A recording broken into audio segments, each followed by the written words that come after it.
Kayaknya nggak ada, Bu. Nggak ada. Nggak. Besok sih adanya open kampus. Ini gimana ini?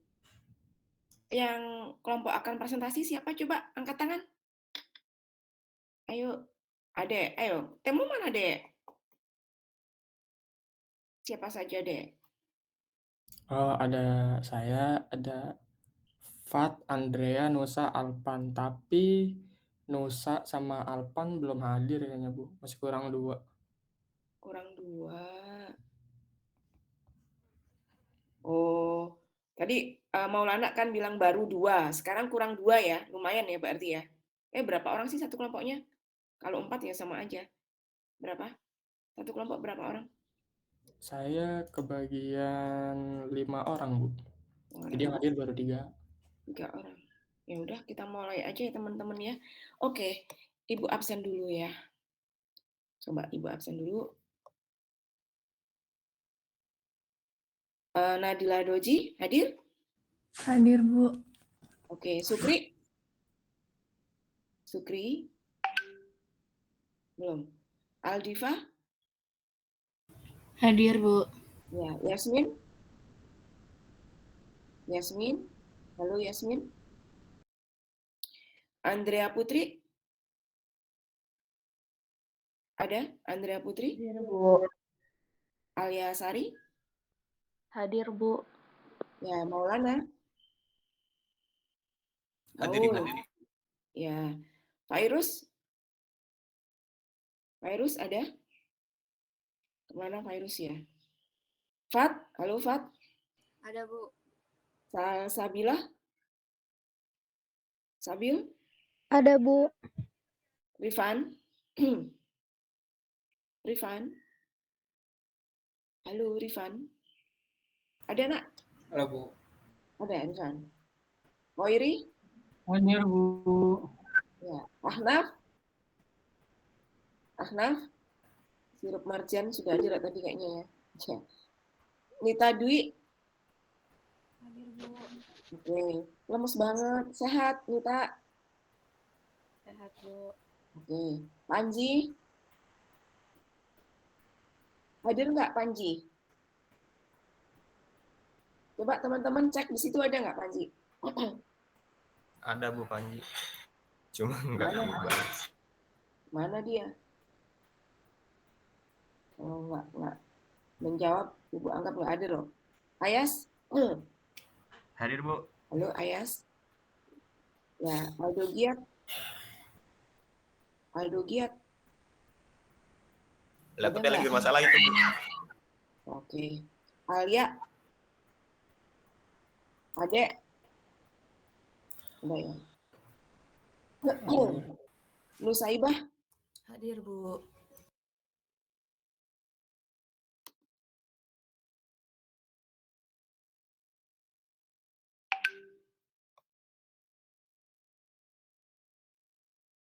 Oke.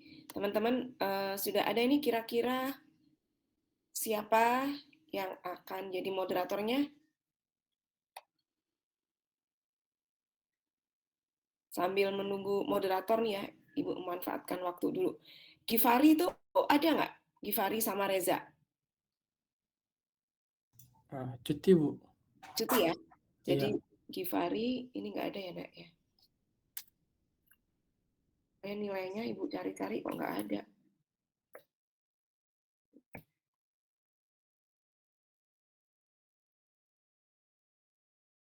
Oke. Yasmin, ada Yasmin tadi ya? Andrea Putri? Ada, Bu. Ya. Kamu tugas hariannya masih kurang ya? Ya kan? Oke, Bu. Yasmin kurang 1, Putri kurang 2. Ini sudah berpengaruh pada nilai harian loh untuk tugasnya ya. Ya kan? Nih, kurang 1 aja poinnya ketika teman-teman dapat 80, kamu dapat 64. Ya. Kalau ini kurang 2, berarti kurang lagi. Begitu terus ya. Aldo Giat juga kurang ya. Aldo, mana Aldo? Aldo ada kan tadi? Dan Ibu tunggu selambat-lambatnya minggu depan untuk kekurangan tugas ya. Oh ini Nabil Khoiri. Halo, Nabil Khoiri. Khoiri? Ada nggak Khoiri? Bu. Kamu kurang tugas 1, ya. Aldo itu ternyata 2. 1 dan 4.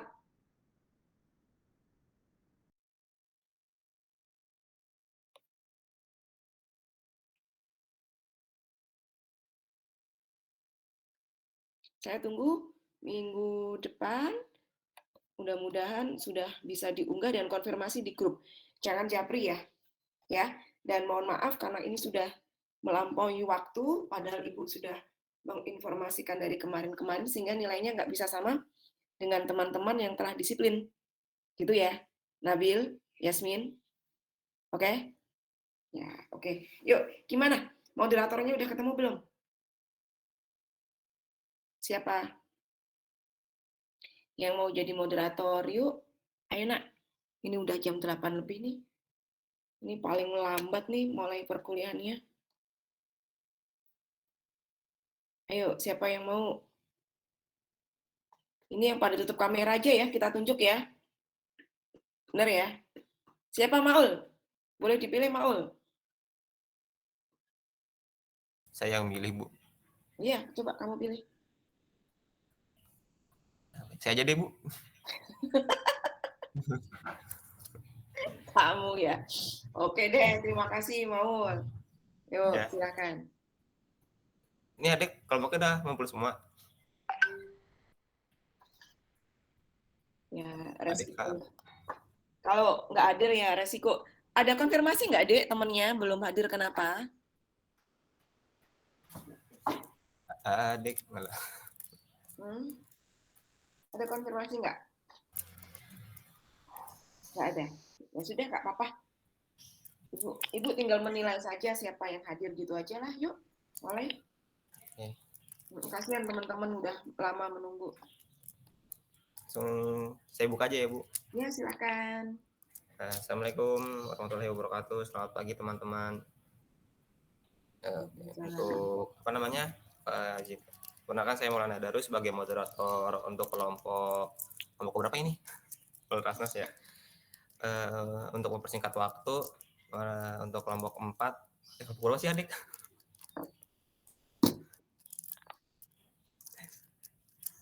Kelompok 4. Untuk kelompok 4 silahkan untuk apa namanya menyampaikan hasil presentasinya.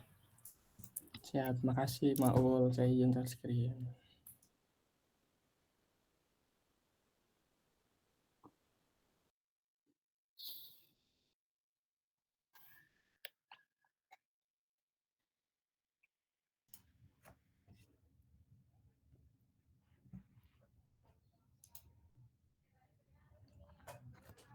Oke, Assalamualaikum warahmatullahi wabarakatuh. Selamat pagi semuanya. Yang kami hormati juga Bu Tia selaku dosen pengampu. Izinkan kami mempresentasikan hasil kelompok kami tentang ketahanan nasional. Sebelumnya perkenalkan, ada saya Adik Pangestu, kemudian ada Nusa. Halo Nusa. Hadir Nusa? Hadir. Oke. Nah, kemudian ada Fat. Halo. Ya, ada Andrea. Halo Andrea. Halo.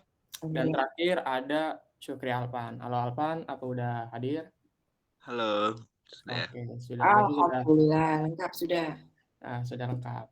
Oke, untuk singkat waktu, kita langsung masuk aja ke bab yang pendahuluan akan dibacakan oleh Fat. Silakan Fat. Apa itu ketahanan nasional? Ketahanan nasional itu kan ada dua arti, secara etimologi dan terminologi. Secara etimologi itu berasal dari kata-kata, yang pertama ada kata ketahanan kan, yang berasal dari kata tahan yang berarti tabah, kuat, dapat menguasai diri, dan tidak mengenal menyerah.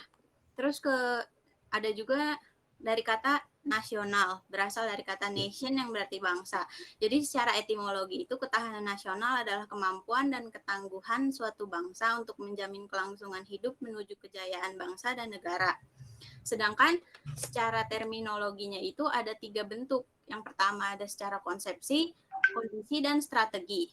Secara konsepsi itu merupakan konsep khas bangsa Indonesia sebagai pedoman pengaturan penyelenggaraan bernegara dengan berlandaskan pada ajaran Astragatra.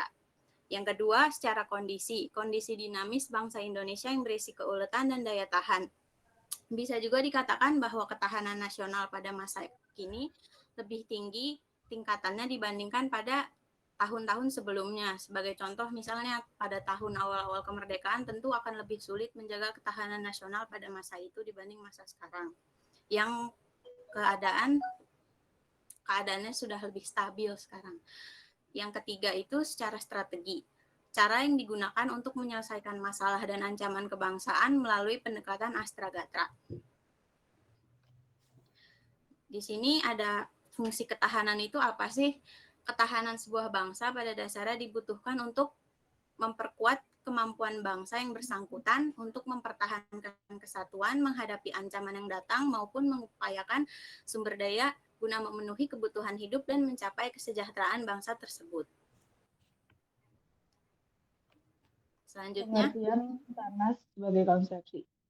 Ketahanan nasional sebagai konsepsi merupakan pisau analisis untuk memecahkan problem atau masalah kehidupan bangsa melalui pendekatan 8 aspek kehidupan nasional yang diistilahkan sebagai Astragatra. Astragatra terdiri dari Trigatra dan Pancagatra. Trigatra adalah 3 aspek alamiah, yaitu geografi, demografi, dan sumber kekayaan alam, yang merupakan potensi dan modal bagi bangsa Indonesia dalam melaksanakan pembangunan. Oleh karena itu, Trigatra harus dikelola dengan baik. Pancagatra adalah 5 aspek sosial, yaitu aspek ideologi, politik, ekonomi, sosial, budaya, dan aspek pertahanan keamanan. Macam-macam bentuk ketahanan nasional, yaitu ketahanan ideologi, ketahanan sosial, ketahanan budaya, ketahanan politik, dan ketahanan ekonomi.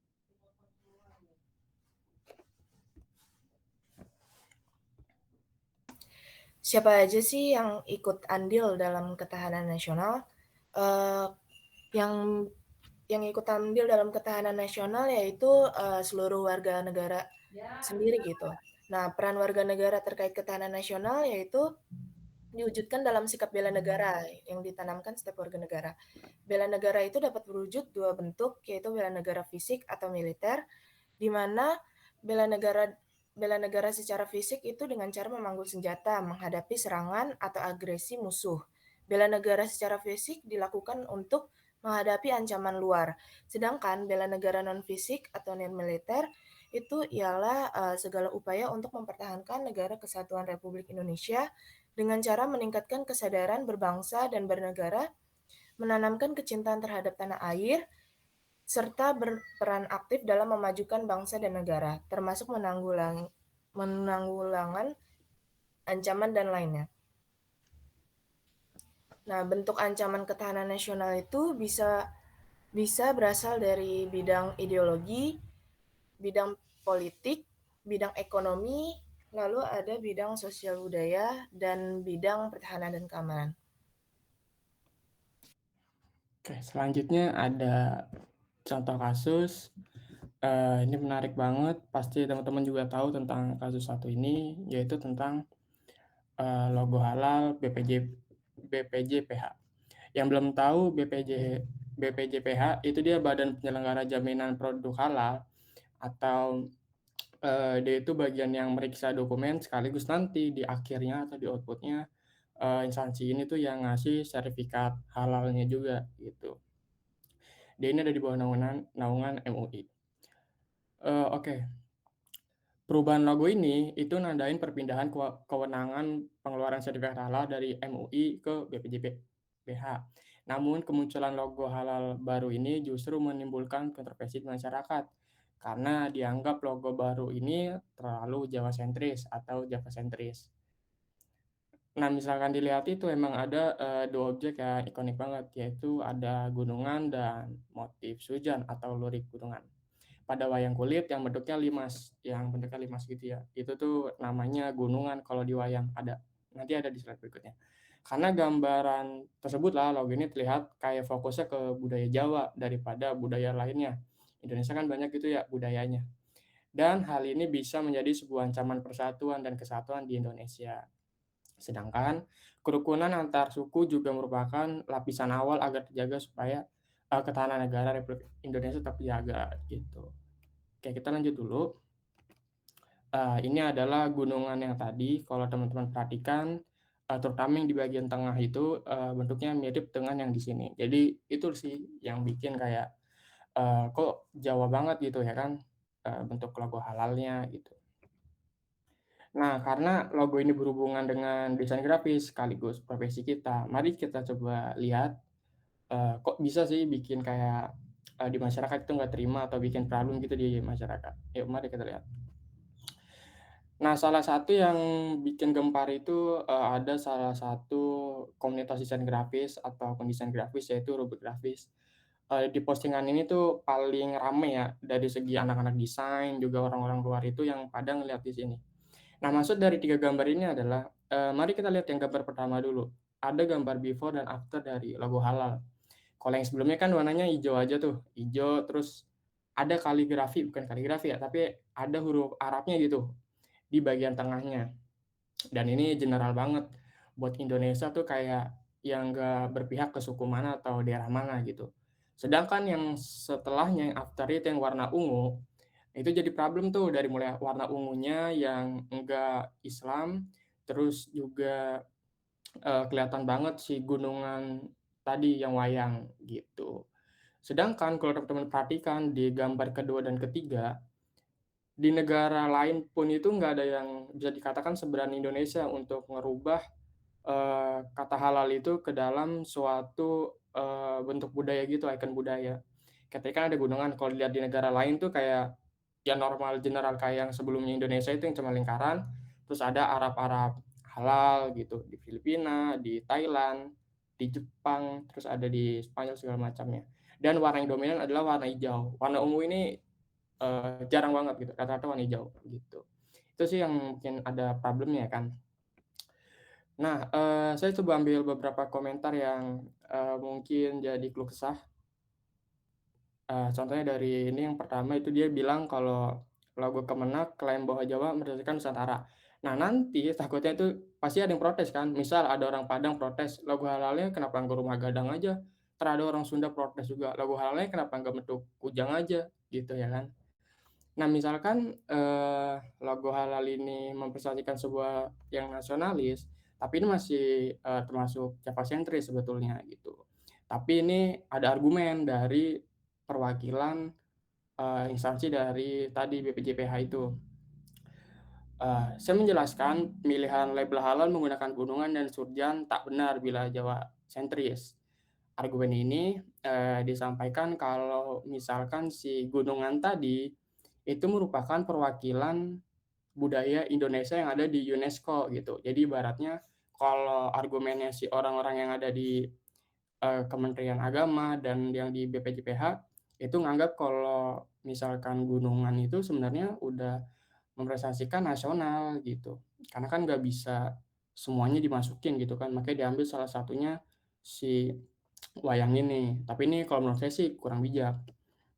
Karena dengan hal kayak gitu, itu menciptakan sebuah perdebatan atau gimana ya. Jadi itu nanti bakal ada tuh kayak misal nih, contohnya ini dibuat oleh Mbak Aprilia. Mbak Aprilia itu dia ilustrator di Indonesia. Akhirnya dia bikin semacam sindiran gitu.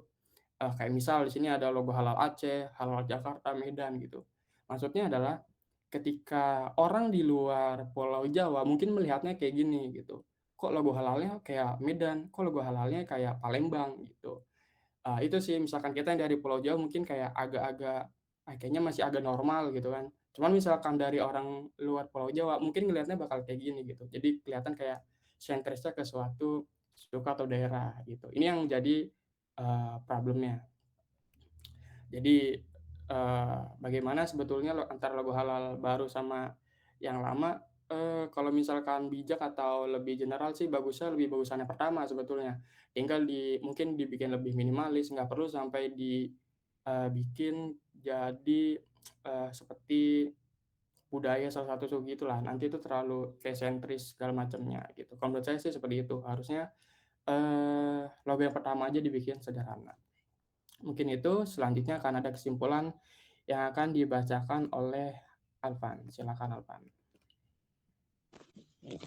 Oke, jadi kesimpulan dari semuanya, ketahanan nasional dalam bidang apapun seperti bidang politik, bidang ideologi, itu adalah kondisi ideal suatu negara memiliki kemampuan mengembangkan kekuatan nasional sehingga mampu menghadapi segala macam ancaman dan gangguan bagi kelangsungan hidup bangsa yang bersangkutan. Dengan tujuan untuk menjaga bangsa dan seluruh tumpah darah Indonesia untuk mencapai ketentraman umum, berkehidupan bangsa, serta mengerjakan disiplin dunia dengan dasar kemerdekaan, pemufakatan, dan keadilan sosial. Mungkin sekian dari kelompok kami. Terima kasih.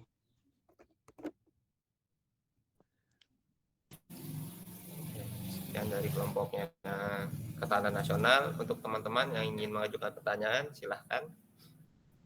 Waktu dan tempat saya persilahkan untuk teman-teman yang mengajukan pertanyaan.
Ayo, silahkan.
Ada pertanyaan dari saudara Panji. Mau nanya, berarti kalau kasus logo itu kasus non fisik ya? Kalau misalkan kasus yang fisiknya ada nggak nih yang akhir-akhir ini gitu?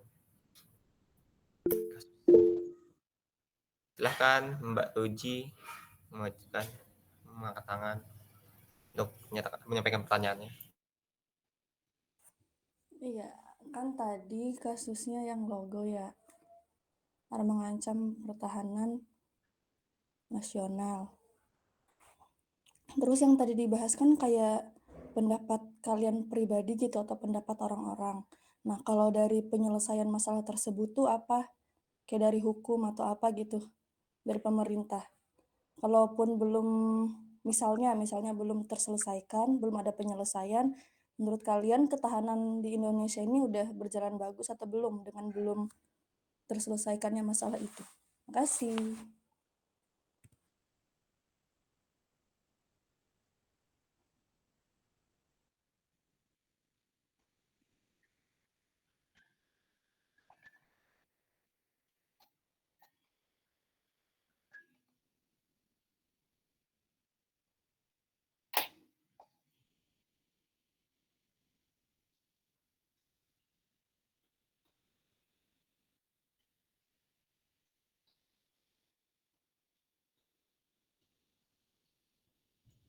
Oke, saya akan coba jawab untuk pertanyaan dari Najila Doji terkait yang logo halal ini. Sebetulnya setelah ada itu kan dipublikasikan di media sosial gitu kan, itu sebenarnya udah disepakati atau udah disahkan gitu loh. Jadi waktu itu ada problem di masyarakat, itu nggak ada, setahu saya itu nggak ada semacam tindak lanjut gitu. Jadi karena itu udah disahkan, jadi langsung aja dipakai gitu. Karena di tahun 2021 itu saya pernah sempat mau kerja di BPJPH itu yang tempat sertifikat halal. Eh, Gimana ya? Waktu itu masih pakai logo yang lama gitu. Nah, pas logo baru itu launching, muncul, lalu disahkan, nah itu nggak ada tindak lanjut atau perubahan apa-apa. Bahkan itu langsung diaplikasikan ke media sosialnya juga dari BPJPH gitu. Mungkin itu Doji. Ada kurangnya. Mau nambah berarti menurut kalian sistem ketahanan di Indonesia ini gimana gitu? Kan itu nggak ditindaklanjuti.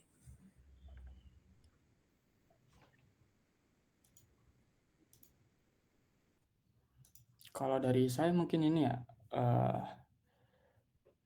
karena ini nggak terlalu, maksudnya ini bukan sesuatu yang fisik banget, nanti kayaknya ada hubungan dengan yang jawabannya Panji. Maksudnya ini kan non fisik yang cuman semacam logo halal mungkin kayak gitu ya, menurut dari mereka-mereka yang ada di atas. Dan logo halal ini bukan sesuatu yang memberi atau apa ya, mengartikan misal logonya itu kayak Java Scientist atau segala macam, itu bukan berarti menandakan produknya itu benar-benar halal atau gimana. Kan yang penting adalah turunan dari si logonya, mungkin kayak gitu. Makanya walaupun logonya mau bagaimana, itu tetap ke arah isi produknya. Mungkin kayak gitu ya kalau dari si pemerintahan ini. Jadi kalau dibilang ketahanannya gimana di Indonesia, mungkin masih agak kurang kalau menurut saya gitu.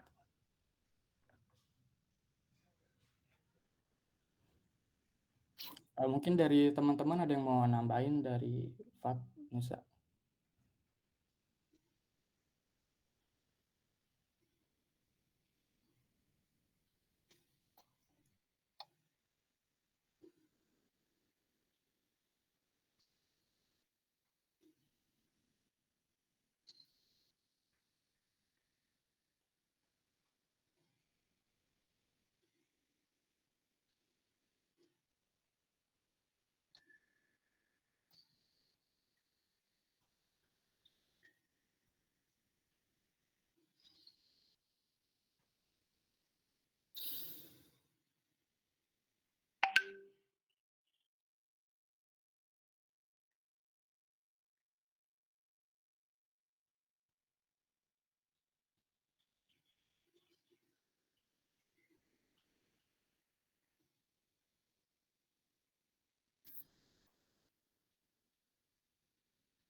Ayo, Pak Agi. Iya. Saya coba jawab pertanyaan dari Panji kali ya, mungkin nanti akan ditambahkan juga dari teman-teman. Terkait ketahanan gitu ya, isunya yang terbaru atau terus berkelanjutan itu sebenarnya ada satu sih yang pasti banget, yaitu KKB Papua mungkin ya. Kalau saya lihat dari internet, ini saya tanya dari Kompas dan beberapa website di Google, kalau KKB Papua ini kan sebelumnya UPM. Nah, itu dari tahun 1965 malah. Sampai sekarang itu belum selesai-selesai gitu. Bahkan dari artikel terbaru dari detik.com itu ada terjadi serangan lagi dari KKB ke polisi. Itu ada satu aparat kena tembak dan beberapa mungkin yang pas beberapa bulan yang lalu itu juga ada kan kayak sekolah-sekolah kena bakar gitu. Nah, itu ini banget sih, ganggu ketahanan banget. Nah, ini ada tambahan nih dari Nusa, silakan Nusa. Iya benar banget. Untuk terbaru ini sih itu yang kalau dari saya sih menurut saya itu KKB Papua ya. Soalnya dia masih meresahkan Indonesia gitu. Dimana ini mengancam banget ketahanan Indonesia gitu. Soalnya kalau ketahanan Indonesia kan dimulai dari awalnya kayak berdimensi gitu ya, kayak diri sendiri, terus wilayah gitu. Nah, KKB ini tuh udah kena di bagian wilayahnya gitu, regional. Udah gituin suku yang dimana Papua katanya mau yang memisahkan diri itu kan.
Saya mau tanya,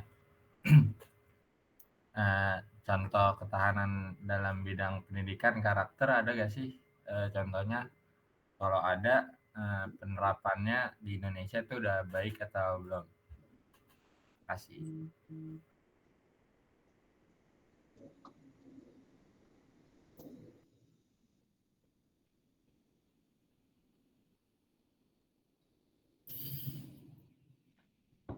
Mau jawab.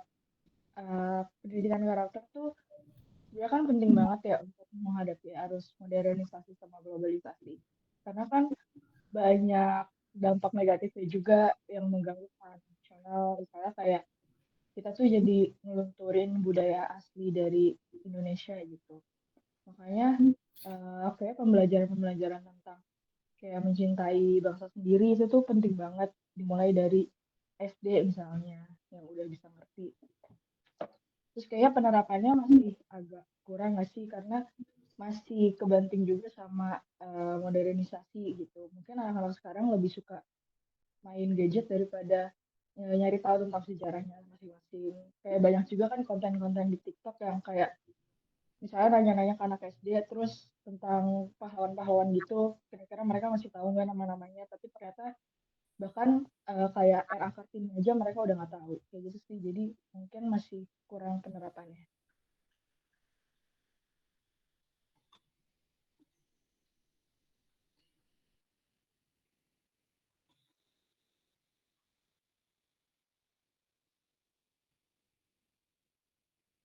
Apakah sudah jelas Saudara Ayas jawabannya? Atau masih kurang? Kalau kan penerapannya belum maksimal ya. Mungkin ada pendapat atau ide buat cara meningkatkan penerapan itu biar lebih maksimal gimana? Mungkin ya bisa dari pembelajaran yang lebih menarik gitu gak sih? Kayak misalnya udah mulai aktif pakai gadget juga, kan teknologi kita juga udah lumayan maju. Tapi daripada cuma buat buka-buka yang gak jelas doang atau kurang penting, bisa juga buat wawasan yang diperjelas lagi, terutama kayak sejarah-sejarah Indonesia gitu. Oke, terima kasih.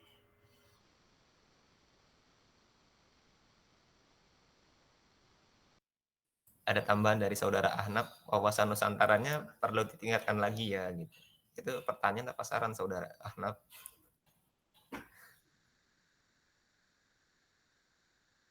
Oke, saran dari Saudara Ahnaf. Terima kasih sarannya.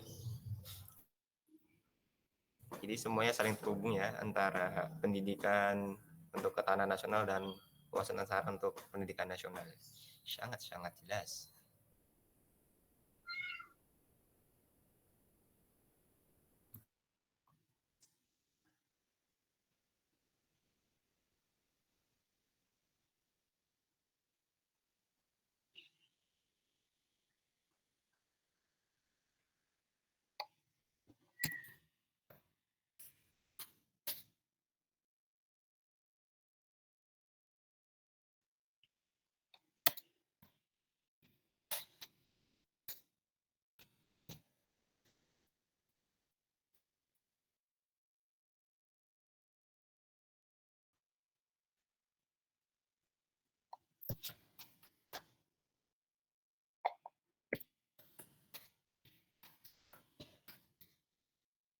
Yuk, apa lagi?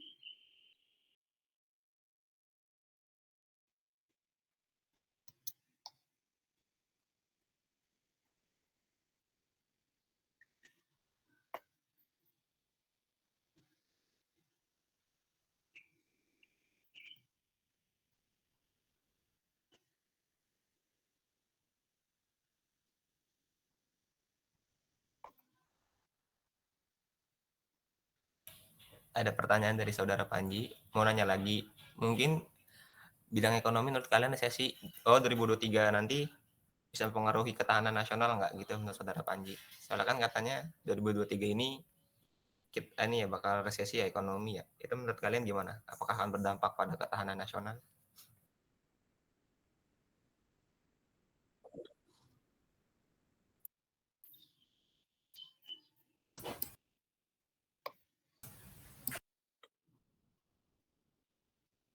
Mau jawab yang dari Panji. Kan kata Panji bidang ekonomi resesi itu bakalan berdampak gak sih sama ketahanan negara kan?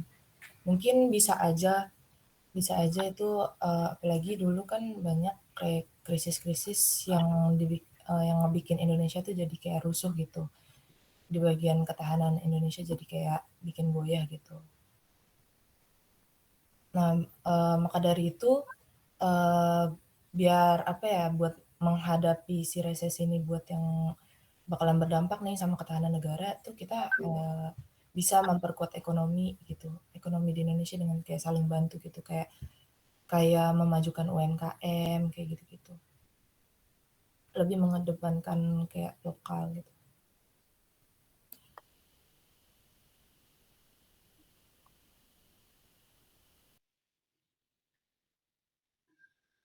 Apakah sudah jelas jawabannya Saudara Panji?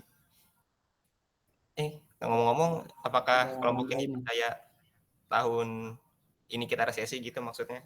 Ekonomi kita bakal jatuh gitu. Menurut kalian kita bakalan nggak sih resesi tahun ini? Sebetulnya kan kalau masalah ekonomi kayak gitu kan, ekonomi itu kan bukan dari pemerintah doang gitu. Mau pemerintahnya siapa juga tetap aja kan yang nyari-nyari duit juga kita-kita juga gitu. Nah, masalahnya adalah tentang ini nih efek dari luar global gitu. Sekarang aja kita udah ngerasain ya kan, kayak let's say kemarin ada BBM naik, segala-segalanya juga naik.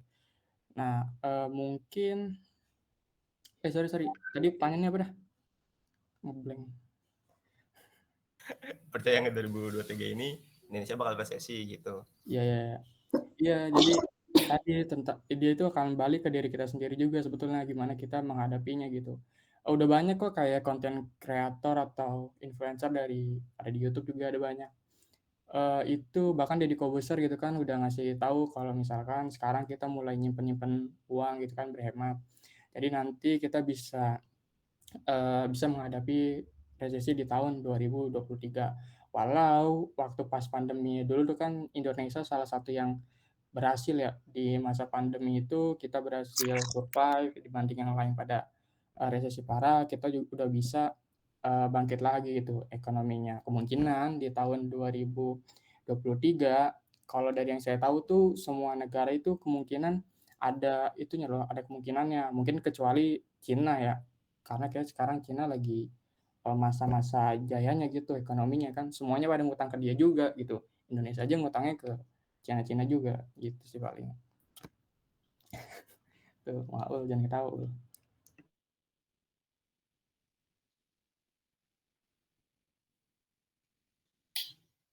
Sama aku mau nanya nih, kan tadi masalah logo halal tuh terlalu kejawa-jawaan kan ya. Waduh, masalah suku dan alasan agama. Ya kan terlalu jauh-jauhan ya. Emang kalau misalkan logonya terlalu Jawa, apakah dapat mengganggu ketahanan nasional gitu kan? Kalau misalkan logonya terlalu Sunda pun sih tidak masalah gitu. Terlalu Medan, terlalu Papua, itu nggak masalah sebenarnya. Yang jadi masalah kan mungkin lebih ke fungsi ya. Kalau fungsi sih saya setuju, tapi kalau misalkan emang logonya Jawa, apakah ia dapat apa ya? Kita langsung kayak gelut gitu kan, tidak mungkin gitu. Soalnya dulu tuh pernah kejadian mirip-mirip sih kalau di perumahan saya tuh. Ini loh, dulu ada patung Tiga Mojang ya kan. Patungnya mantap lah, perempuan gitu kan. Terus tuh di demo tuh sama masyarakat sini tidak menggambarkan ajaran Islam lah, tapi tidak jauh dari rumah saya ada patung laki-laki setengah telanjang, itu kan tidak masuk akal. Sampai sekarang tuh belum digusur gitu patungnya. Yang patung perempuan digusur, yang patung laki-laki tidak. Apakah warga Bekasi random gitu ya? Enggak kan gitu ibaratnya. Itu saya sampai nanya gitu, ini standar masyarakat gimana sih gitu loh. Itu menurut kelompok kalian gimana? Apakah iya harus kalau logonya terlalu melambangkan suatu suku atau adat, apakah kita harus kayak gini gitu, panas-panasan gini? Terima kasih.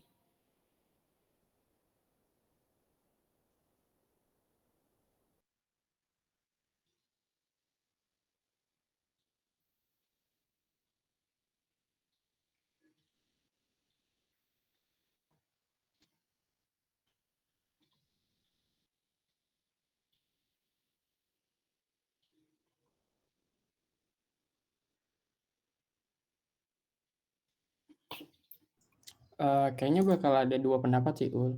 Yang pertama itu emang kayak yang ya mau gimana misalkan mau ngambil salah satu icon dari daerah mana gitu itu kan sebetulnya kayak sah-sah aja gitu karena kan itu bagian dari Indonesia juga yang namanya logo kan juga kita nggak bisa masukin semuanya ke situ mungkin kalau misalkan konsep kayak Unilever tuh yang ada huruf U-nya keragaman Indonesia bisa dimasukin ke situ ya mungkin itu bisa mencakup banyak daerah cuman kalau mau simple ya kayak gitu kan kudu ngambil salah satunya aja mungkin kalau dari kalangan desain kayak kita kayak gitu kayak bisa apa ya bisa dimaklumi terus juga kayak bikin logo itu nggak gampang. Tapi buat orang-orang daerah tertentu kayaknya ada rasa itu sih kayak, "Ih kok pakai daerah dia doang?" Gitu kan. Kenapa, nggak general aja? Kayak gitu sih paling. Makanya dari si orang bagian dari kementerian itu dia berargumen kalau, ya mau gimana kan gunungan itu salah satu budaya Indonesia juga yang mempresentasikan budaya Indonesia secara keseluruhan gitu. Jadi diambil salah satunya itu yang udah ada di UNESCO. Sebetulnya kayaknya nggak begitu masalah sih. Toh itu kan cuman semacam logo kalau menurut saya itu cuma semacam logo. Halal nggaknya produk kan selesai di ininya dapat sertifikatnya itu bukan tentang masalah bentuk visual logonya gitu.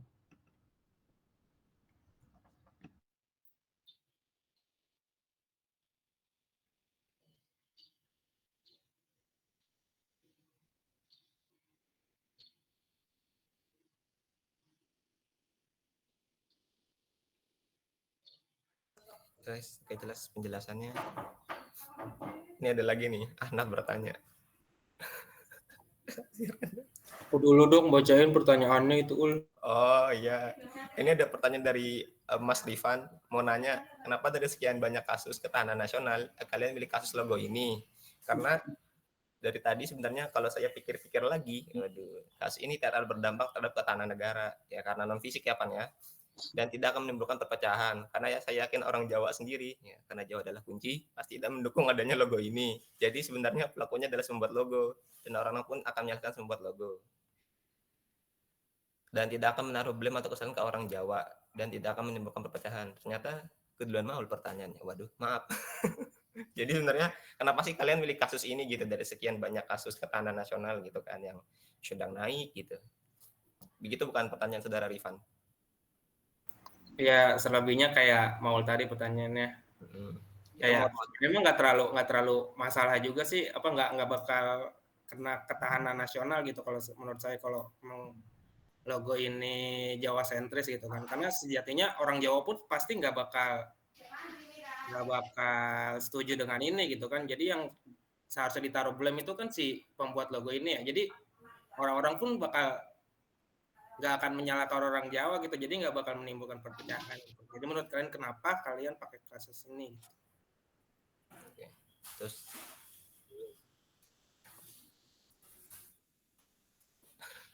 ini pertanyaan dari Saudara Ahnaf ya, makhluk Gen Z itu yang seperti kita bukan sih Saudara Ahnaf ya kan? Banyak yang kurang, oh bukan, yang seperti mana tuh Saudara?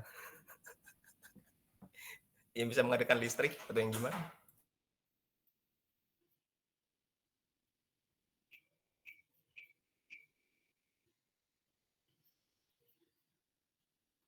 Saya tidak tahu, saya lahir 2002 Saudara. Gen Z itu yang bagaimana sih Ibu? Bahasa begini sih kurang paham. Gen Z itu dilihat dari tahun lahirnya. Kalian lahir tahun berapa? Kebanyakan 2002 Ibu. Kalau Alpan beda klan Bu, dia tahun 1000-an ya.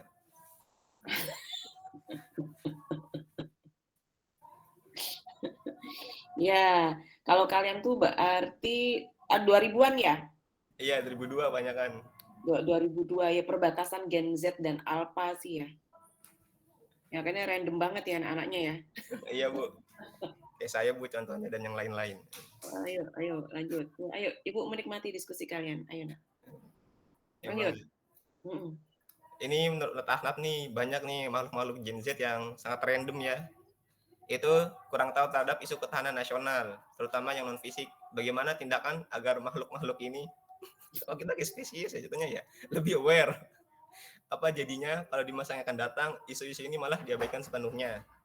Bagaimana tuh menurut pendapat kalian? Karena makhluk seperti kita, termasuk saya, kurang peduli terhadap yang namanya ketahanan nasional, terutama yang non fisik ya. Itu bagaimana pendapat kelompok kalian? Saya mau coba tanya dari Ivan dulu kali ya tentang pemilihan kasusnya ini tentang logo. Jadi sebelumnya tuh sebenarnya saya juga udah coba ini kan diskusi bareng teman-teman, juga coba tanya ke kelompok lain nih. Beberapa mungkin ada yang saya tanyain waktu itu di kantin. Nah, ternyata yang paling mendekati dengan atau paling mendekati dengan kita itu ya tentang logo ini karena sesama desain grafis gitu. Memang dampaknya ke masyarakat itu tentang ketahanan agak kurang, paling cuma kayak problem-problem, terus kayak kok Jawa sentris gitu. Memang untuk ketahanannya agak kurang. Cuman sih dari kami emang berharap akan lebih banyak kasus-kasus yang akan didiskusikan di pertemuan kali ini. Nah, opsi lainnya sebetulnya waktu itu ada semacam yang biorka tentang data tentang yang data itu tuh kan diperjualbelikan gitu kan. Mau angkat itu juga. Paling itu sih tentang alasannya gitu, Rifan. Apakah sudah jelas Rifan penjelasannya? Apa ada tambahan? Ya mungkin ada tambahan Rifan.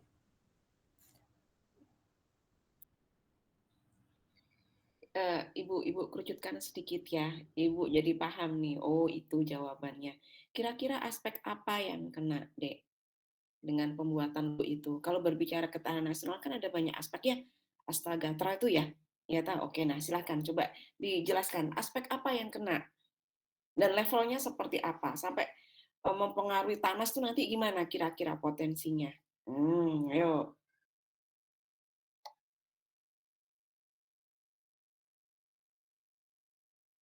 Kan berbicara ketahanan nasional kan pasti ada bermula dari aspek-aspek itu kan, pasti akan menyentuh ketahanan dari masing-masing aspek itu dan akhirnya akan mendukung skala besar yaitu ketahanan nasional kita.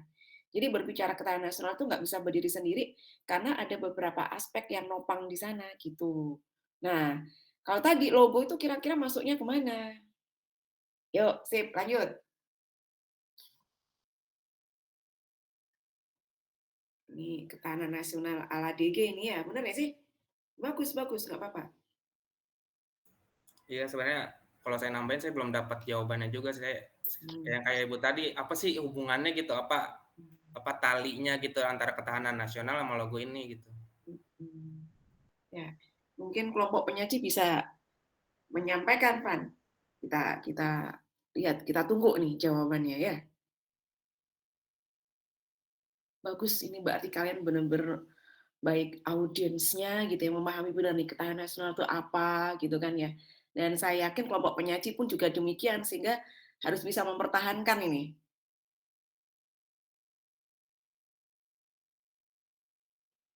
Dan itu bisa kita terima semuanya ya teman-teman ya. Oh, sampai gitu ya. Oh, gitu. Baru keren. Ya, silakan berembuk, kita kasih waktu. Agak berat nih diskusinya ya. Siapa sih yang mulai berat-berat ya? Memang kalau memikirkan bangsa dan negara itu berat, mau.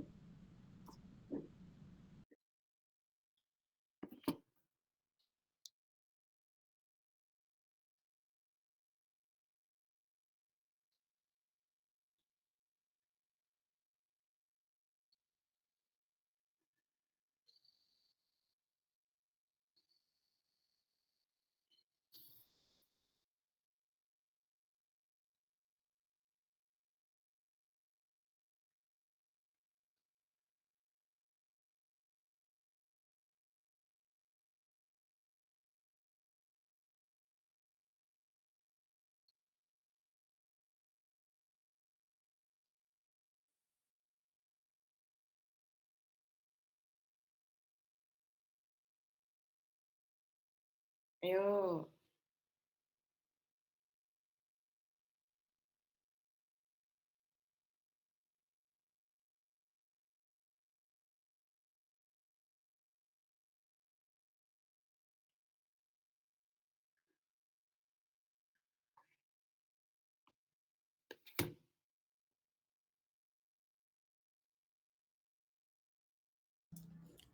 Kalau menurut saya itu korelasinya atau problemnya itu hubungannya dengan sosial budaya. Tapi dari teman-teman ada nggak nih yang mau nambahin tadi, Fat? Ayo dong, ngomong aja, Fat, nggak apa-apa. Nyebelin adek. Jadi kan dari ada aspek ketahanan nasional itu ada aspek sosial, budaya, ideologi, politik, sama ekonomi. Kalau yang terkait logo tadi itu menurut saya menyangkut aspek sosial sama budaya. Ketahanan sosial itu kan terjadi ketika hubungan antar warganya tuh terpelihara dengan harmonis ya. Dengan adanya penggunaan salah satu unsur budaya pada suku tertentu itu kan kayak terlalu fokus sama suku itu, Jawa sentrisme kan kayak disebutkan sebelumnya. Jadi kayak ini kayak memperkuat pandangan orang-orang pada umumnya kalau Indonesia tuh emang terlalu fokus sama Jawa gitu.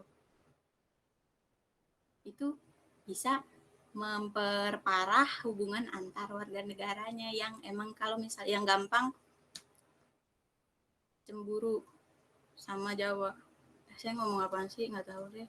Saya juga bingung lah. Kalau secara budaya itu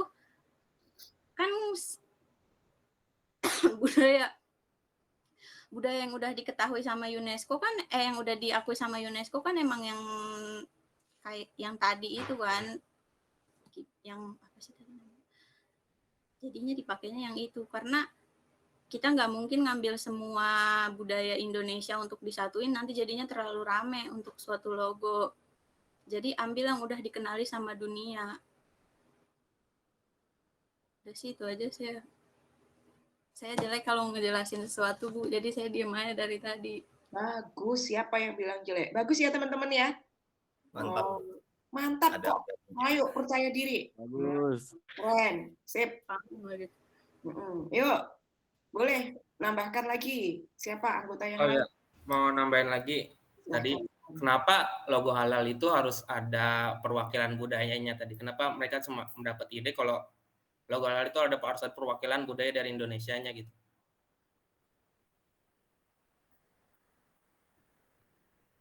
Kayak kan jadinya pakai Jawa ini kan, jadi Jawa sentris dan mungkin bakal mempengaruhi ke sosial, ketahanan sosial tadi kan, ketahanan nasional di bidang sosial.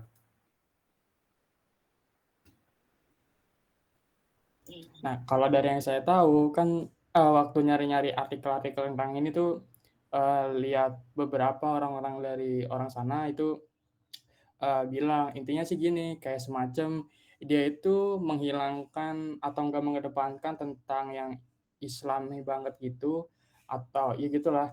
Dia lebih ke arah mau artistik yang mengarah ke budaya Indonesia. Nah, karena ngambil budaya Indonesia, si orang yang halal ini tuh pengen ketika produk-produk Indonesia itu keluar gitu, yang saya tahu ya. Jadi pengen ketika ngeliat logo halal itu ada budaya Indonesianya, intinya kayak gitu. Kan tadi misalkan teman-teman lihat di negara lain pun itu kayak ya udah jendera bulat gitu kan. Tapi di Indonesia ini beda sendiri, dia pakai budaya gitu. Intinya lebih ke arah itu sih. Jadi pengen lebih artistik ngambil budaya Indonesia. Ya, intinya kayak gitu. Kalau dilihat dari pendapat-pendapat orang-orang dari Kementerian Agama. Saya juga kurang ngerti juga sih. Harusnya kan misalkan ada semacam logo kayak gini, baiknya kayaknya ada di ini dulu sih. Ada semacam pengenalan dulu di masyarakat, nerima atau enggak, atau ada saran atau bagaimana, enggak tiba-tiba langsung keluar di media sosial atau diluncurkan, itu langsung kayak udah disahkan segala macamnya gitu. Paling itu sih, Rifan. Oke, udah jelas. Ya gitu intinya kayak ini kan kalau logo halal itu kan berarti sangkutannya sama agama ya. Kenapa disangkutin sama budaya lagi gitu kan, jadi kayak jadi kusut gitu kalau menurut saya. Tapi udah jelas jawabannya ya. Terima kasih kelompok ketahanan nasional.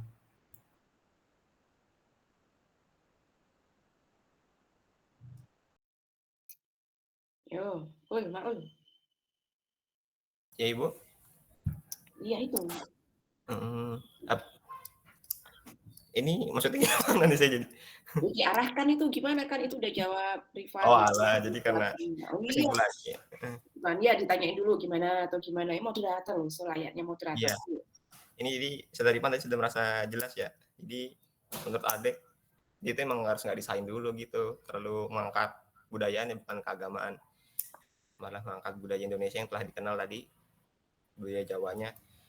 Ini tadi karena tadi Bu sempat ini ya Bu, kalau nggak salah dengar sempat nyindir Wanus ya Bu. Universitas Wanus bukan sih Bu tadi? Siapa? Bukan Ibu, tapi tadi saran tadi. Oh, salah karena ada Ahnaf. Saudara Sapu ini ada saja. Kenapa?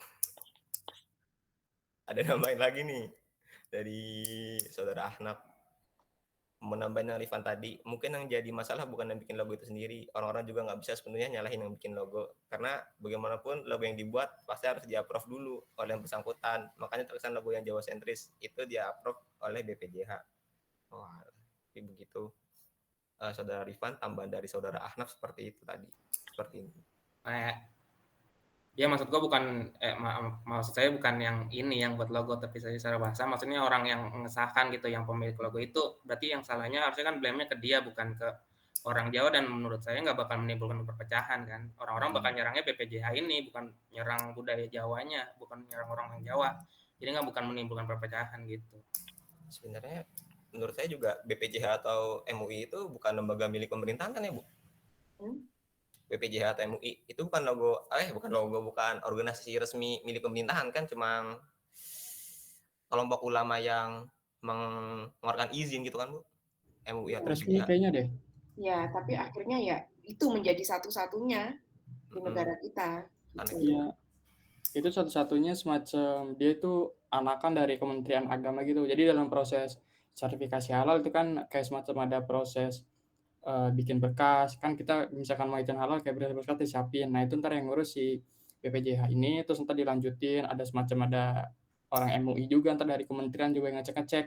Nah, sampai nanti akhirnya dia itu yang ngasih sertifikat halalnya. Itu resmi kok dia. Ada di itunya Instagramnya atau media sosialnya itu banyak banget kayak ngasih sertifikat gitu. Ada. Ya, dan semakin kompleks ya, Dik ya. Kalau dulu pemahaman kita halal itu untuk makanan ya, makanan minuman ya. Iya, Bu. Kan enggak. Luas banget. Bahkan kacamata pun ada yang sertifikat halal, saya nggak tahu tuh ngaruhnya di mana. Apakah ntar kalau ngelihat sesuatu jadi berkah gitu gambarnya? Saya masih nggak paham kenapa kacamata bisa ada sertifikat halal lah gitu. Nah, ya itu Ibu bilang tadi. Jadi sekarang tuh udah semakin luas lagi gitu. Jadi produk-produk ya baju dan sebagainya. Ya itu menjadi pemikiran bersama juga ya. Tapi apakah itu nggak terlalu kapitalis ya, Bu? Jadinya kan karena uang lagi nggak sih, Bu? Kan lah apa aja dihalalin soalnya. Mereka bilang menghalalkan sesuatu itu kan cara yang tidak betul gitu kan, saya jadi wah ini sangat asyik untuk dibahas gitu. Iya benar ya, luas banget ya masalahnya ya. Ya benar, terima kasih kalian memang kritis ya. Memang itu menjadi pemikiran bersama juga gitu ya. Jadi jangan sampai niat ingsun tuh niatan usahanya juga harus ada sertifikat halalnya juga ini berarti gitu kan. Benar nggak sih?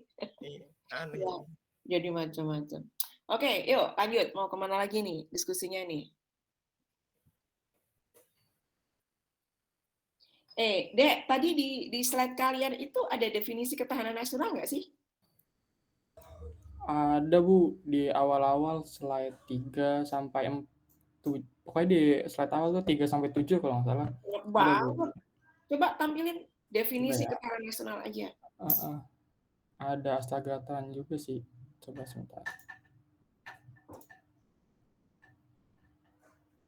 Ini langsung Ibu ulas aja gimana, nggak apa-apa ya? Teman-teman masih ada pertanyaan lagi nggak? Ada yang masih ingin mengajukan pertanyaan kah dari saudara? Ya silakan. Kalau masih ada, nggak apa-apa. Masih ada waktunya, asik nih. Mungkin dari saudara Ahnaf atau saudara Panji dan saudara-saudara semuanya. Maka saudara-saudara harus mengajukan pertanyaan saudara-saudara. Ya, boleh ditampilkan, Dek, yang definisinya, Nak.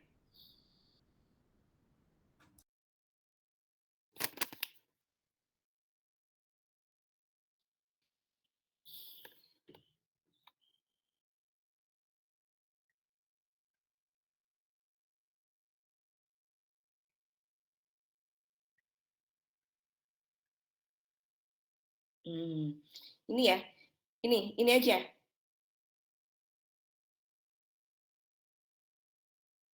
Ini konsepsinya. Yang awal tadi aja kalau begitu. Ini aja. Jadi kamu ngambil poin-poinnya ya.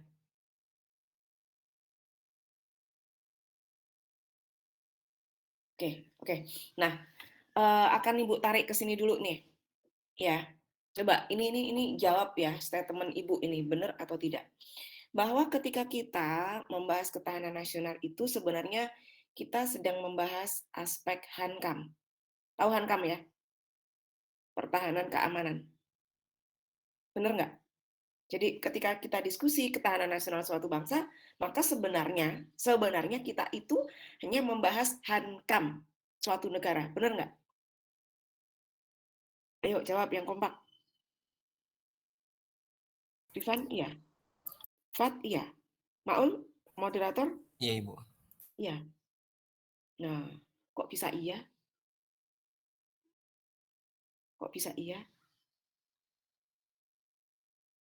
Karena kalau menurut saya yang mengancam pertahanan keamanan bukan sih, Bu. Gitu. Apa ya? Ya tadi, ya setuju deh. Ayo kelompok penyaji. Jadi kalau kita membahas ketahanan nasional itu sebenarnya kita membahas Hankam, bener nggak sih? Ibu, kalau korelasinya mungkin ada ya Bu, itu kan upaya juga Bu, maksudnya ada upaya-upaya kayak biar sumber daya itu kan juga dilindungi gitu untuk mensejahterakan. Oke, sebentar. Jawab pertanyaan Ibu, benar atau salah? Statement Ibu tadi. Kalau saya pribadi kayaknya benar Bu. Loh, kok bener? Salah kali. Mana sih? Padahal Ibu berpikir kamu akan ngomong salah, karena tadi kan ngomong ada aspek-aspek yang lain juga gitu. Ya. Jadi, padahal tadi udah ngomongin aspek sosial, ngomongin ekonomi dan sebagainya gitu. Ya. Terus ketika Ibu belokkan, kalian ternyata terpancing. Ya. Berbicara ketahanan nasional, kok jadi gitu, Sob? Tutup aja deh, tutup deh. Stop aja deh kalau gitu. Tutup, Mbak. Nah. Ya. Ayo, buka kameranya, ya. Berbicara ketahanan nasional, itu kita tidak hanya melulu membahas Hankam. Nah, seringkali mahasiswa, ketika Ibu tanyakan, pada sepakat, iya Bu, namanya kan ketahanan nasional, berarti kita membahas Hankam. Salah. Kan ada Astagatra tadi. Ya, sebelum kita pada ketahanan nasional, kita pada ketahanan pribadi dulu. Ya, benar nggak sih? Setiap pribadi kan punya ketahanan masing-masing. Kalau Ibu tanyakan, bagaimanakah kita mau melihat ketahanan pribadi seseorang? Itu lihat aspek apa?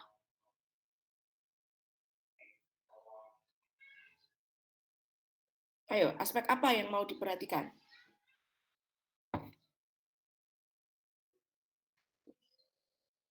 Aspek apa?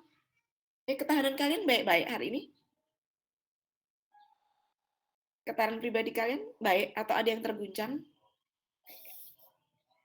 Rifan baru sembuh. Rifan. Baru sembuh dia. Sakit apa? Sakit apa Pak? Tanyain. Kemarin lu batuk Bu. Oh, batuk. Ya. Lah, ketika kamu batuk, itu ketahanan pribadimu bagus nggak? Kurang Bu. Kurang. Nah, berarti bisa kita lihat dari aspek apa? Fisik ya? Apakah hanya fisik saja? Untuk melihat ketahanan pribadi seseorang itu sedang baik atau tidak? Tidak Bu, mental juga Bu. Ada mental, gitu kan? Jadi orang sehat, seger-meger, tapi jiwanya terganggu. Kalau kalian bilang tuh kena mental seperti itu ya, ya nggak sih ya? Ada yang depresi dan sebagainya. Apakah ketahanan pribadinya baik? Tidak. Jadi tidak bisa kita lihat dari satu aspek saja. Contohnya tadi, kita pribadi. Apalagi kita sebagai sebuah negara yang besar. Nggak bisa. Ketahanan nasional itu dilihat dari satu aspek saja, yaitu Hankam. Ya, tapi ada aspek-aspek lain yang ini juga memiliki kontribusi yang sangat besar. Ya, ketika COVID kemarin coba. Karena virus, hanya virus. Gitu kan? Betapa banyak negara itu menjadi hancur. Kolaps, gitu kan ya. Berarti ketahanan nasionalnya terganggu karena apa? Virus. Lah virus itu apa? Tentara. Seragamnya apa? Gitu enggak kan? Virus. Gitu kan? Nah, ketika virus itu datang, bermula dari Depok, gitu kan ya. Aspek apa yang kena? Sosial. Kecemasan. Sosial dulu sebenarnya. Masyarakat, kesehatan masyarakat kan sosial ya. Ya kan? Nah, kita nggak boleh keluar dan sebagainya, padahal harus beraktivitas. Ngerembet dong ke aspek apa? Ekonomi. Jadi ketika virus datang, ketahanan nggak langsung kena. Enggak, ketahanan nasional belum langsung kena, tapi merembet. Aspek mana dulu ini yang kena? Gitu ya. Nah, berbicara ketahanan nasional itu kan ada Astagatra tadi yang disebutkan kelompok penyaji tadi. Astagatra itu dibagi dua kelompok, yaitu Pancagatra dan Trigatra. Pancagatra itu Polexos Hankam, ideologi, politik, ekonomi, sosial, budaya. Ini sangat sensitif dan rentan. Satu aspek saja kena, Kalau tidak segera diatasi, cepat atau lambat, akan mengganggu keberadaan aspek-aspek yang lain. Ibu contohkan tadi, COVID, sosial, gitu kan ya. Terus kena ke ekonomi. Nah, orang-orang ada kelaparan. Akhirnya nanti kena kemana? Hankam, banyak kriminalitas dan sebagainya. Budaya, ujung-ujungnya nanti ideologi juga kena. Kalau Indonesia nggak bisa menyelesaikan COVID dengan tuntas, ternyata malah semakin parah. Akhirnya kan yang disalah-salahkan adalah ideologinya. Kan apa ada pembanding kan gitu. Gitu kan? Benar ya, tapi nah itu yang liberal malah belum kelar-kelar itu ya. Itu. Nah, sedangkan yang trigatra ini aspek alamiah. Ini cenderung statis. Ya udah seperti itu aja pergolakannya nggak sensitif aspek sosial tadi, pancagatra tadi. Ya, trigatra itu apa saja? Masih ingat, Fat? Apa tadi? Trigatra apa saja, Nak? Ada 3. Ini aspek alamiah. Geografi, demografi, sama sumber kekayaan alam. Iya, betul. Penduduk, ya toh? Jumlah penduduk, ya udah kayak gitu-gitu aja toh. Kekayaan alamnya, bagaimana kondisi geografisnya. Jadi ya cenderung statis, sehingga dikatakan aspek alamiah. Tetapi meskipun dia alamiah, tetap harus diperhatikan. Kalau enggak juga akan berpengaruh. Paham? Sampai di sini, nah? Jelas ya? Oke? Ya. Nah, sebenarnya kalau kita berbicara ketahanan nasional itu gimana? Dinamikanya. Kan kondisi dinamis. Ya, jadi ketahanan nasional itu nggak tetap. Ya seperti tubuh kita lah ya. Hari ini seger-meger, gitu ya. Pagi ini seger-meger, nanti malam masuk angin bisa jadi toh. Agak tumbang, itu namanya dinamis. Ada kalanya up and down, sehingga inti ketahanan nasional itu adalah bagaimana supaya stabil. Nah, isinya apa ketahanan nasional itu? Adalah pada keuletan dan ketangguhan bangsa itu dalam menghadapi berbagai macam ancaman, gangguan, hambatan, dan tantangan yang ada di Indonesia. Baik langsung maupun tidak langsung, karena itu akan mempengaruhi kondisi ketahanan nasional kita. Ya, akan mempengaruhi tujuan nasional kita. Bermula dari apa? AGHT tadi. Nah, logo. Wah, pinter nih kelompok penyanyi. Ibu tungguin.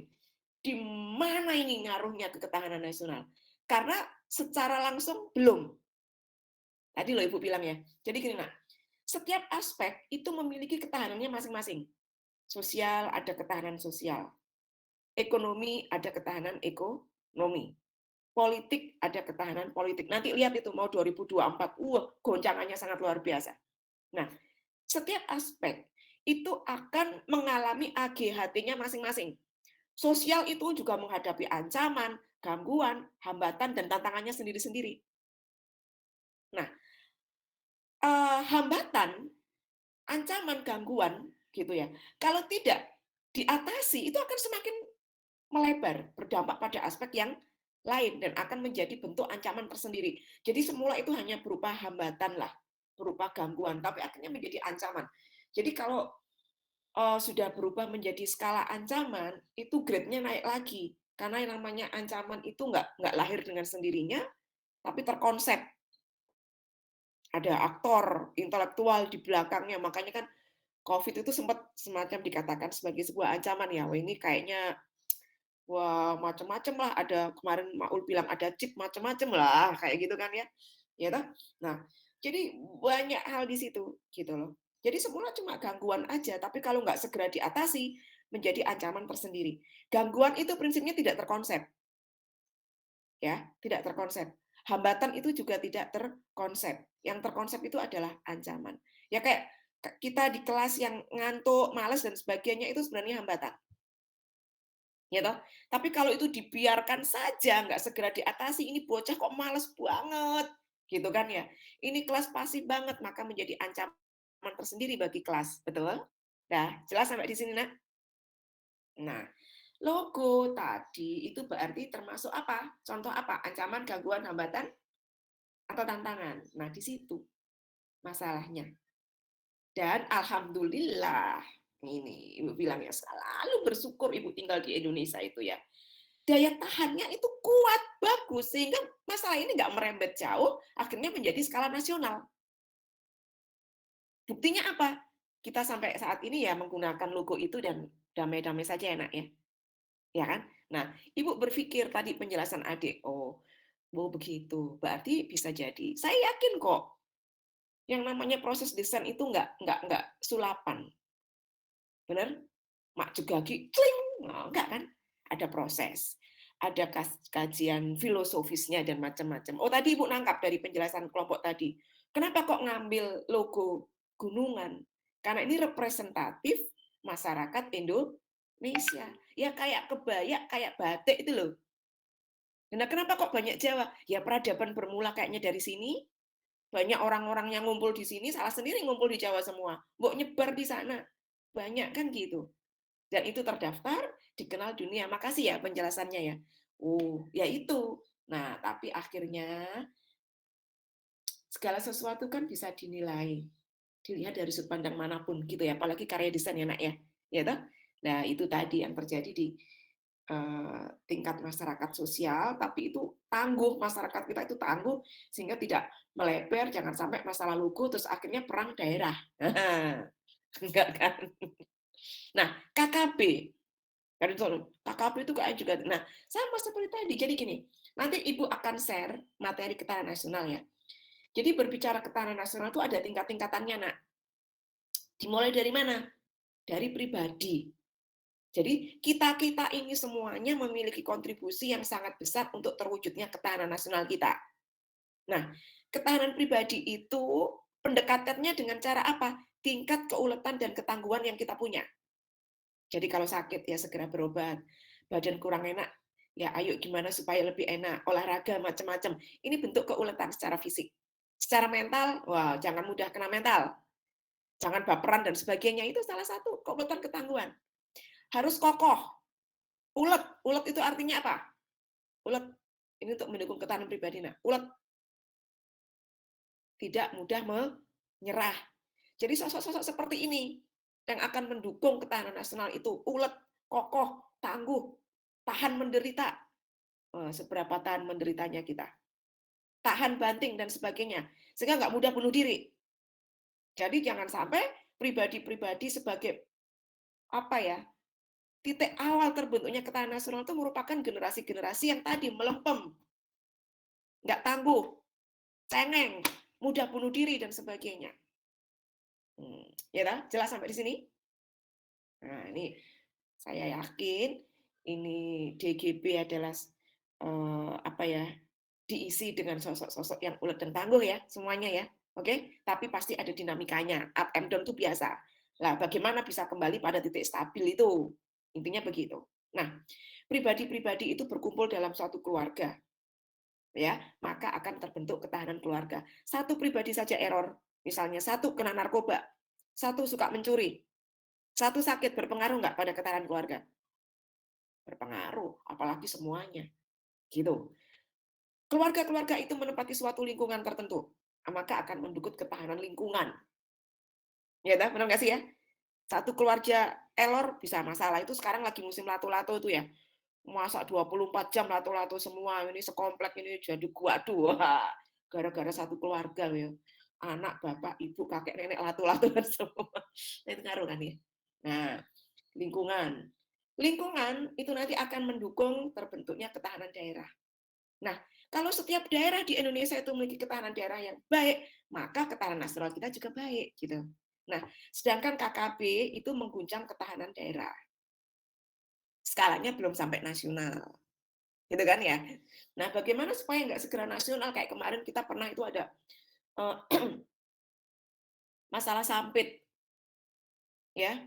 Nah, Poso gitu ya dengan orang Madura. Wah, yang sampit itu punya budaya yang keras gitu ya, di mana penggalan kepala itu berpengaruh dengan prestisnya. Gitu kan? Benar nggak sih? Nah, Madura pun juga demikian. Lebih baik mati daripada menanggung malu, sama-sama keras. Ya masih di sana. Tapi itu kalau dibiarkan saja bisa jadi orang Madura kan buateng gitu kan ya. Macam-macam dan sebagainya. Nah, itu. Ya, tadi. Jadi setiap daerah itu memiliki AGHT masing-masing, ketahanan daerahnya. Nah, bagaimana supaya bisa stabil, mendukung supaya tidak meluas di situ. Nah, dari itu semuanya mau daerah nasional ada beberapa aspek tadi, Astagatra tadi yang mendukungnya. Oke, sampai di sini bisa diterima? Kebayang? Nah, sekarang, dari mana kita bisa mengukur apakah tingkat ketahanan nasional suatu negara itu sedang optimal atau turun, lemah? Mengukurnya dari mana? Ada yang tahu?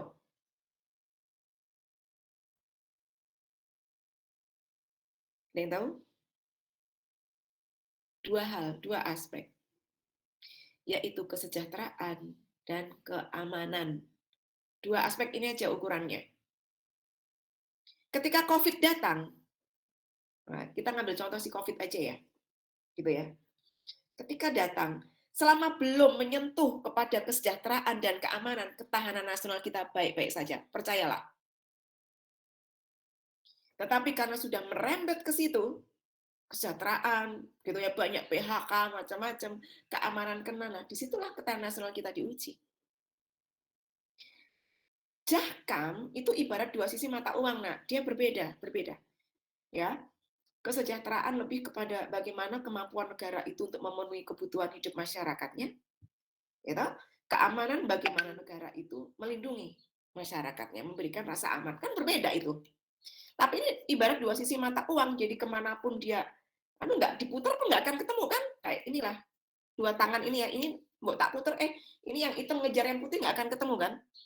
Nggak akan ketemu. Tapi selalu beriringan. Kalau dibutuhkan dua aspek ini. Nah, bisa jadi akan ada suatu pertanyaan, ketika negara harus dihadapkan pada suatu pilihan, harus milih loh ya, aspek mana yang harus didahulukan? Kesejahteraan atau keamanan? Silakan dijawab.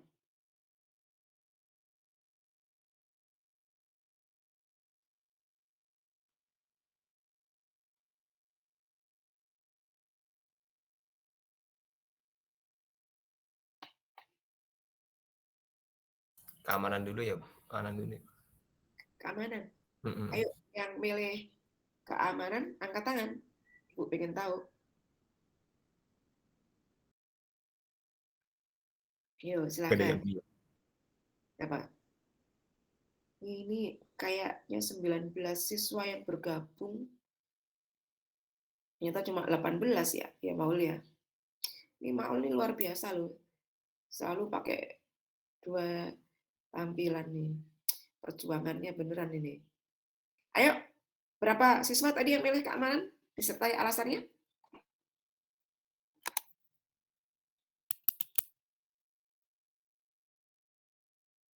Oh, berarti yang lain milih kesejahteraan. Ya, benar. Kenapa? Alasannya kenapa?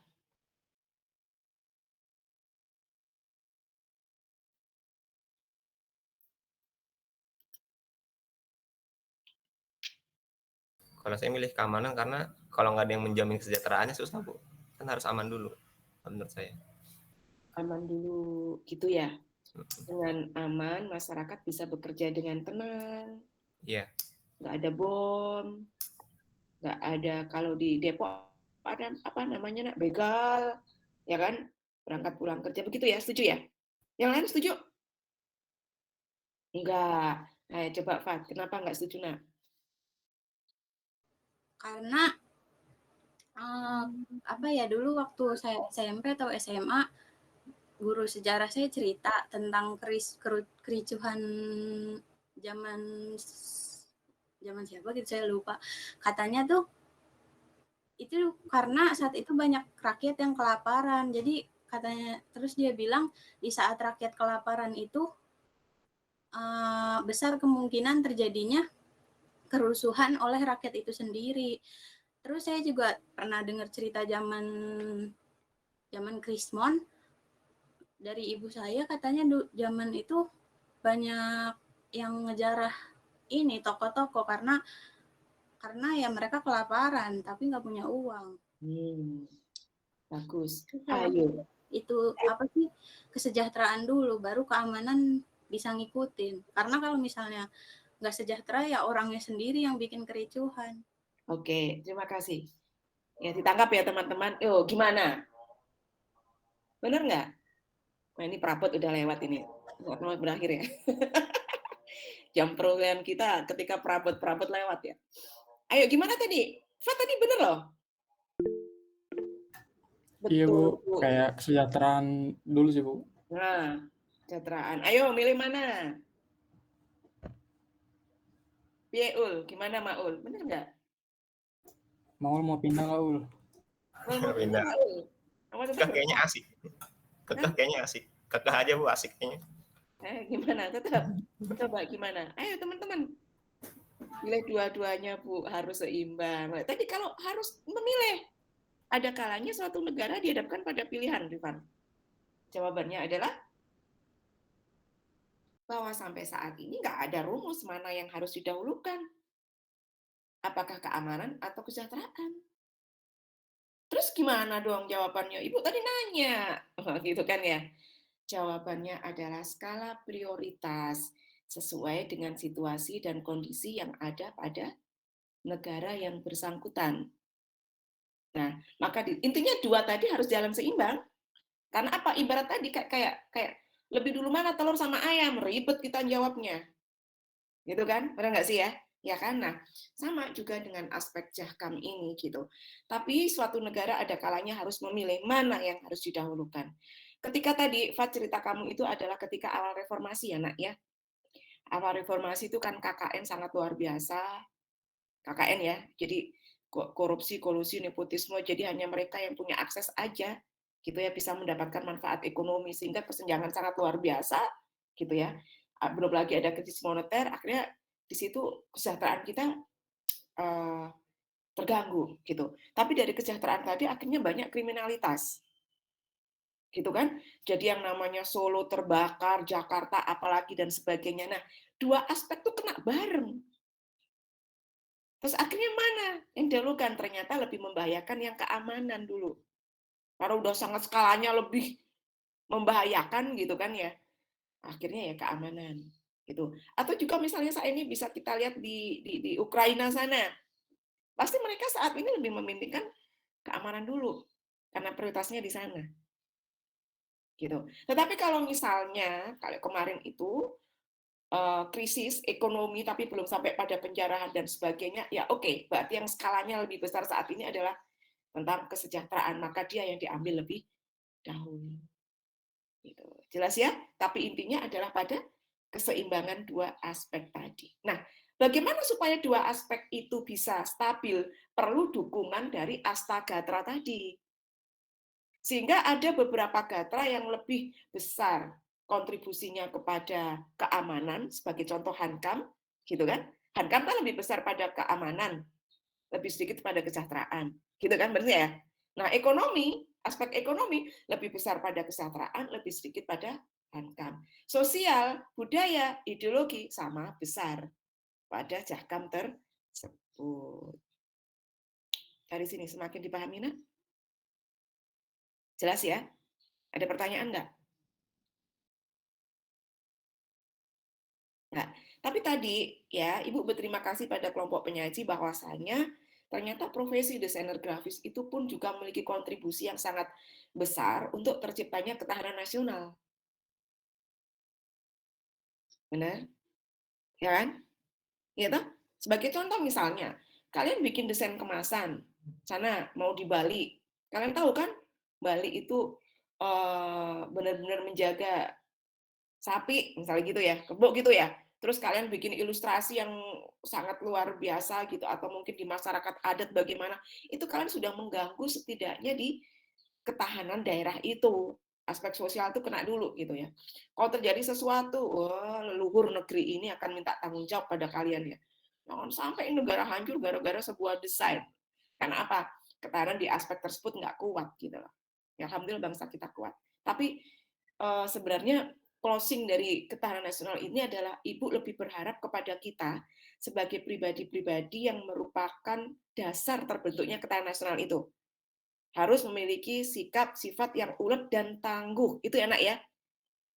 Untuk menghadapi berbagai macam ancaman, gangguan, hambatan, dan tantangan itu. Saat ini kita sudah dihadapkan pada sebuah tantangan besar. Globalisasi itu kan sebenarnya udah dari sejak kapan ya kita ngomong globalisasi ya? Ya kan? Tapi kalau sekarang lebih jauh dari globalisasi di mana sudah terhubung dengan yang namanya III, nah itu juga sudah merupakan ancaman tersendiri. Kalau kita nggak kuat menghadapinya. Ya, jelas. Nah, oke. Ada pertanyaan nggak untuk Ibu? Ini sudah merangkum semua pertanyaan tadi ya? Ya. Halo yang lain, apa kabar kalian? Doji, silahkan bertanya. Ayo buka kamera, silahkan Doji. Ibu kan tadi ngebahas tentang resesi ya. Terus ada yang berpendapat sebenarnya itu kembali ke pribadi masing-masing, bukan masalah pemerintah gitu. Itu gimana ya Bu? Apa benar? Tidak sepenuhnya benar, tidak sepenuhnya salah. Jadi begini. Jadi kalau kita berbicara tentang resesi, itu semuanya memiliki kontribusi, ya Nak ya. Pemerintah iya, pemerintah ini dalam hal untuk pembuat kebijakan. Ini penting loh. Ya. Kalau kebijakannya aja salah ngambil, ya udah, kita mau bergerak apapun sulit. Gitu. Bisa diterima di sini, Doji, untuk yang pertama ya. Terus yang kedua, jadi dengan kata lain, ya jangan sampai kita sebagai sebuah anak bangsa itu merasa jumawa menganggap pemerintah itu nggak ada artinya apa-apa, nggak boleh seperti itu, gitu ya. Nah, pemerintah pun juga demikian, ya. Pemerintah itu membuat kebijakan sebaik apapun kalau tanpa ada dukungan dari masyarakat, masyarakatnya nggak ulet, nggak tangguh, ya nggak berfungsi apa-apa itu kebijakan. Benar nggak sih? Ya kan? Kita punya Bu Sri Mulyani itu luar biasa loh. Itu dunia mengakui loh. Ya, jadi kita bisa melampaui ini salah satunya adalah kebijakan-kebijakan yang mungkin yang tidak bisa kita lepaskan dari kepiawaian beliau untuk manajemen keuangan negara ini, Menteri Keuangan ya kan gitu. Gitu kan ya. Jadi kalau misalnya rakyat udah dikasih subsidi dan sebagainya, tapi rakyatnya males. UMKM nggak mau bergerak dan sebagainya, bisa nggak itu? Nggak bisa juga. Ini Ibu bilang, rakyat nggak boleh jumawa, gitu kan ya. Jadi saling. Nah, kalau Ibu bilang itu harus saling. Pemerintahnya kudu bener, rakyatnya pun juga. Tetapi ini, negara ini akan lebih terselamatkan ketika apa? Pemerintahnya nggak bener, rakyatnya bener. Paham nah? Kan nggak sih ya? Ya toh? Karena apa? Kebijakannya benar, kalau rakyatnya nggak benar, nggak jadi itu loh. Berarti apa? Sekali lagi pada ketahanan pribadinya. Ini luar biasa masyarakat Indonesia. Saat ini UMKM pulih semuanya. Karena banyak yang PHK atau kemarin ya. Ya nggak sih? Iya, bahkan itu ya didukung dengan adanya semua serba digital dan sebagainya itu sangat membantu ternyata. Karena kebijakan pemerintah apa bahwa sekarang untuk izin usaha dipermudah. Nah itu kebijakan pemerintah loh, Nak. Nah, coba kalau enggak, enggak. Jadi iklim ya. Jadi pemerintah itu salah satunya dukungannya adalah memberikan iklim, menciptakan iklim, mensupport iklim. Lah, bagaimana kita sebagai warga masyarakat itu untuk menangkap itu semua kebijakan-kebijakan itu dengan keuletan dan ketangguhan yang kita punya. Gitu, Doji. Terjawab, Nak? Doji? Ini Terjawab, Bu. Makasih, Bu. Jelas ya, Nak ya? Ya. Jadi tadi kebayangkan di sini ya bahwa ketahanan pribadi itu benar-benar berpengaruh sangat besar. Oke, ada lagi.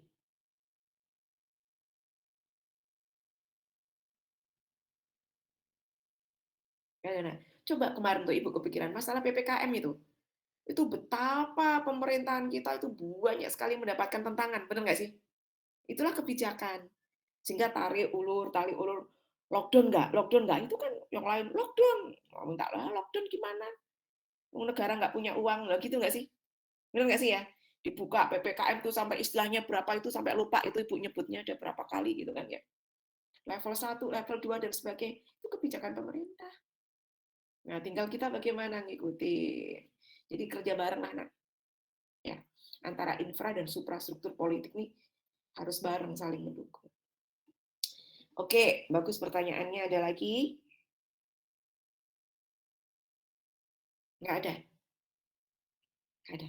Nah, kalau nggak ada, gini. Ini kan minggu 17 ya, toh?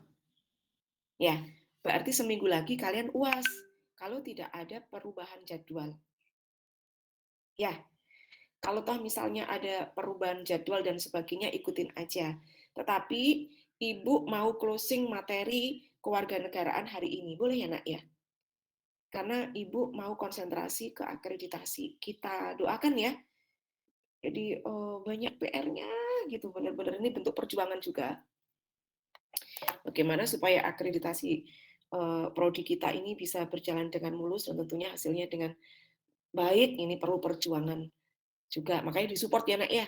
Ya, kalian mahasiswa itu apa? Misalnya ikut lomba-lomba, ikut karya ilmiah macam-macam, itu juga mendukung ya akreditasi kita jadi banyak poin gitu. Nah, minggu depan berarti kalian belajar sendiri untuk persiapan UAS. UAS seperti biasanya akan mengerjakan soal di e-learning, tetapi kita Ibu berharap kita bisa mengerjakan bareng-bareng di kelas. Ya, jadi tidak dari rumah masing-masing. Ngerjain soal e-learning, tetapi bersama-sama di dalam kelas. Paham, Nak? Nah, dengan demikian, maka mahasiswa harus mempersiapkan kuotanya. Jangan terlalu berharap dengan sinyal yang ada di kampus ya. Wifi di kampus itu kan angot-angotan, terkadang kuat, terkadang tidak. Maka Ibu berharap kalian bisa menyiapkan kuotanya. Jadi dengan kata lain, berbagai macam kendala itu sudah bisa kalian antisipasi. Insya Allah nggak lama kok, 30 menit udah kelar. Kita kerjakan secara bersama-sama dalam kelas. Apa? Ya, cobalah nanti gimana diatur sama Bu. Ya, bismillah nanti ya, coba dilihat-lihat gimana. Tapi Ibu pengen offline, beberapa kelas setuju, dan baru kelas kalian yang bilang pakai kuota juga angot-angotan. Ya, nah nanti gimana bisa didiskusikan lah gimana caranya ya. Ya, gitu ya Rifan ya. Pat ya. Ya, Ahnaf? Enggak pakai kertas. Ngapain pakai kertas? WK. Paperless lah. Dari situ nanti mahasiswa langsung bisa mengetahui nilainya. Ya, oke? Gitu ya, Nak ya. Belajar yang baik ya. Berjuang. Halo? Ya, ya Bu, gitu dong. Semangat, Bu. Semangat. Mantap. Baik, Ibu absen lagi ya, Nak ya. Barangkali tadi ada yang sudah hadir yang Ibu panggil nggak ada tadi. Tapi kayaknya nggak nambah ya. Sukri, ada Sukri? Ada Bu, hadir Bu. Kemana kamu tadi, Nak? Tadi telat Bu, masuknya saya presentasi Bu. Oh iya ya. Yasmin? Yasmin sudah hadir belum Yasmin? Yasmin? Nggak ada ya? Virus nggak ada ya, Nak? Kemana ini virus ya? Oke, sudah cukup dengan demikian. Baiklah, terima kasih untuk kebersamaan kita dalam satu semester ini sangat singkat ya, sangat-sangat singkat. Mudah-mudahan dengan masih banyak hal, butuh waktu yang banyak untuk mempelajari, memahami tentang Indonesia. Benar nggak sih? Benar ya? Butuh kajian-kajian yang lebih dalam lagi. Jadi kalau Indonesia berharap dari tatap muka di kelas ini saja itu masih kurang. Karena itu Bu berharap gali kembali anaknya wawasan kebangsaannya, ya cinta tanah airnya, keuletan, ketangguhannya. Maka dari satu perkuliahan ini kan kalian bisa memahami bagaimana keberadaan kalian ini benar-benar dibutuhkan oleh bangsa dan negara ini. Benar nggak sih? Benar ya? Ya. Jadi kalian dilahirkan itu bukan berarti hanya untuk nitip lahir dan ikut bernafas saja gitu loh. Ya. Tapi ada rahasia ilahi tersendiri tentunya tentang karir kalian gitu. Dan insya Allah negeri ini akan bangga dengan itu semuanya gitu. Enak ya? Oke. Ibu titip negeri ini pada kalian. Ya, pada siapa lagi kita berharap. Karena kalian ini adalah merupakan generasi yang akan mewariskan nilai-nilai itu pada generasi selanjutnya. Gitu loh. Makanya Ibu berharap kalian itu adalah merupakan sosok-sosok yang tangguh, benar-benar pemegang tongkat estafet perjuangan negeri ini gitu. Jadi bekalnya harus kuat. Ya, semangat ya. Oke, selamat berjuang. Jangka pendek, mudah-mudahan UASnya berhasil dan sukses untuk semuanya. Sehat-sehat semuanya. Jadi jangan sampai begadangnya nggak dilihat. Yang tahu kondisi kalian kan kalian sendiri. Ini untuk ketahanan pribadi loh ya. Oh, saya mudah masuk angin, asam lambung mudah kena, dan sebagainya gitu. Nah, itu dijaga. Jangan sampai ketika presentasi, ada yang pusing, ada yang vertigonya kena, ada yang diare, macam-macam. Nah, tadi, ya, ketahanan pribadi yang dinamis tadi itu harus benar-benar dijaga supaya tetap stabil. Oke, gitu ya para pejuang. Cukup? Dadah-dadah ya, Ibu ya. Dadah. Selamat melanjutkan aktivitas. Yuk. Sehat-sehat semuanya ya. Insya Allah bertemu kembali. Ya, makasih. Sehat-sehat dulu. Yuk, saling mendoakan. Assalamualaikum warahmatullahi wabarakatuh. Waalaikumsalam warahmatullahi wabarakatuh. Bu. Terima kasih, Bu. Dadah.